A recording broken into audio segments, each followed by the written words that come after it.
इधर रिया चक्रवर्ती और उसके भाई शोभित चक्रवर्ती पर ईडी का शिकंजा कसते ही नए नए खुलासे हो रहे हैं। अब ईडी ये पता लगाने की कोशिश में है कि आखिर सुशांत के पैसे गए कहां और क्या चक्रवर्ती परिवार ने सुशांत के पैसों से जमीन जायदाद खरीदी थी। मुंबई से ये रिपोर्ट देखिए।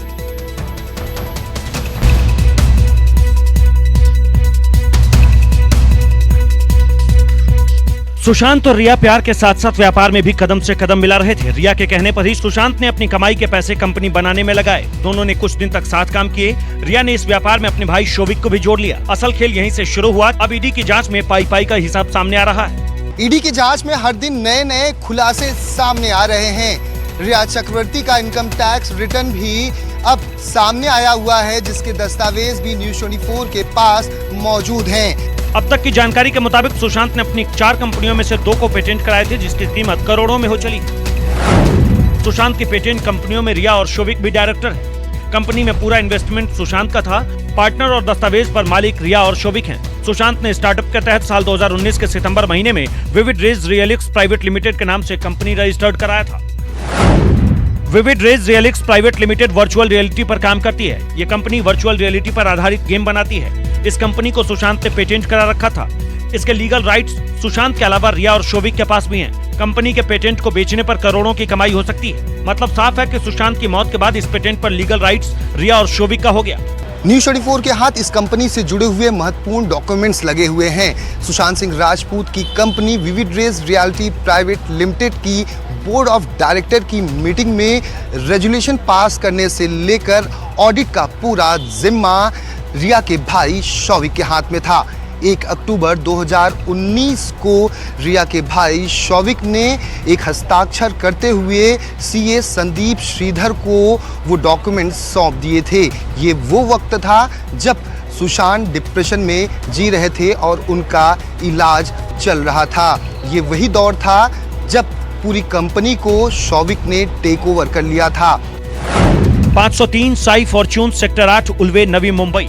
ये पता सिर्फ सुशांत की कंपनी का पता नहीं है। ये पता रिया चक्रवर्ती के एक फ्लैट का भी है। मतलब यहाँ रिया के पिता इंद्रजीत चक्रवर्ती का नेम प्लेट लगा हुआ है। लेकिन इस घर पर ना तो कोई स्टार्टअप कंपनी है, ना कोई दफ्तर है और ना ही कोई इस फ्लैट में रहता है। ऐसे में ईडी को संदेह है कि कहीं सुशांत की खराब मानसिक हालत का फायदा उठाकर और शेल कंपनियां बनाकर उनके नाम पर करोड़ों के फर्जीवाड़े तो नहीं किए गए। जिसके बाद से ईडी के जांच के दायरे में रिया के पिता इंद्रजीत चक्रवर्ती भी हैं। इसके अलावा रिया का भाई Showik Chakraborty Front India for World Foundation नाम की कंपनी में भी सुशांत के साथ डायरेक्टर है। ये कंपनी एक नॉन प्रॉफिटेबल ऑर्गेनाइजेशन थी, जिसमें शोभिक की भूमिका पर ईडी को बहुत शक है।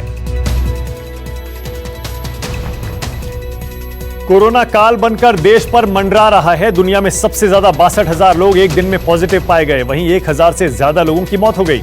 अब इसकी जद में एक के बाद एक वीवीआईपी भी आ रहे हैं। गृह मंत्री अमित शाह के बाद पूर्व राष्ट्रपति प्रणब मुखर्जी भी कोरोना की चपेट में आ गए हैं।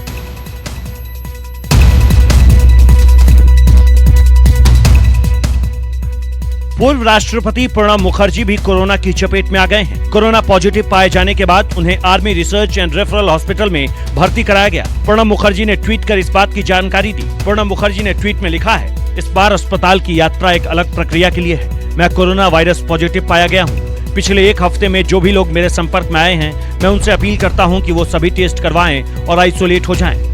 खबर आते ही उनकी सेहत के लिए दुआओं का दौर शुरू हो गया। मध्य प्रदेश के मुख्यमंत्री शिवराज सिंह चौहान ने उनके अच्छे स्वास्थ्य की कामना की। भारत के पूर्व राष्ट्रपति श्री प्रणब मुखर्जी जी के अस्वस्थ होने की सूचना मिली है। मैं ईश्वर से उनके पूर्ण स्वास्थ्य लाभ की कामना करता हूँ। इधर रक्षा मंत्री राजनाथ सिंह ने दिल्ली के army research and referral hospital में भर्ती पूर्व राष्ट्रपति प्रणब मुखर्जी से मुलाकात की और उनका हालचाल जाना। कोरोना वायरस का संकट देश में काफी तेजी से फैलता जा रहा है। अभी तक कई वीवीआईपी भी इस महामारी की चपेट में आ गए हैं। आपको बता दें कि प्रणब मुखर्जी की उम्र 84 साल है। ऐसे में बढ़ती उम्र के कारण भी उन्हें अस्पताल में भर्ती कराया गया है। कांग्रेस के दिग्गज नेता रहे प्रणब मुखर्जी 2012 से 2017 के बीच देश के राष्ट्रपति रहे हैं।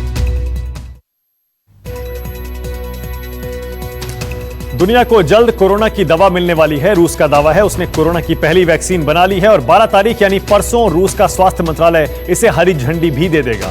रूस ने यह भी दावा किया है कि अक्टूबर तक वो जनता को वैक्सीन लगाना शुरू भी कर देगा।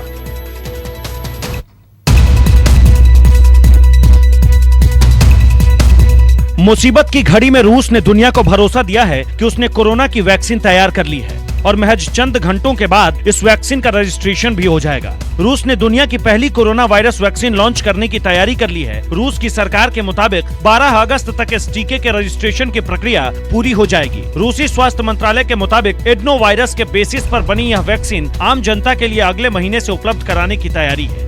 रशिया का जो वैक्सीन है, जो एडिनो वायरस बेस्ड वैक्सीन है, बहुत सारे लोग, सारा विश्व उसकी वेट कर रहा है कि कब उनकी वैक्सीन आए और सब लोगों को फायदा पहुंचाएगी। रूस की इस वैक्सीन को दुनिया की पहली कोरोना वैक्सीन माना जा रहा है। इस वैक्सीन को रूसी स्वास्थ्य मंत्रालय से जुड़ी एक संस्था गमलेया रिसर्च इंस्टीट्यूट ने विकसित किया है। मगर सब कुछ ठीक रहा तो जल्द ही यह वैक्सीन लोगों के लिए उपलब्ध होगी। यानी अक्टूबर महीने से देश में बड़े पैमाने पर टीकाकरण का अभियान शुरू हो जाएगा। हालांकि वैक्सीन को लेकर रूस के इन दावों पर कई देश संदेह जता रहे हैं। ब्रिटेन और अमेरिका समेत कई देशों के विशेषज्ञ इस वैक्सीन की सुरक्षा और असर पर सवाल उठा रहे हैं। ब्रिटेन ने तो रूस की इस वैक्सीन का इस्तेमाल करने से ही साफ इनकार कर दिया है। असल में इसकी वजह यह है कि रूस ने इस वैक्सीन के परीक्षण से संबंधित कोई भी साइंटिफिक डाटा जारी ही नहीं किया। इधर विश्व स्वास्थ्य संगठन भी वैक्सीन को लेकर हो रही हड़बड़ी से चिंता में है। WHO ने इसको लेकर चेतावनी भी जारी की है। नमस्कार, मैं हूं मानक गुप्ता।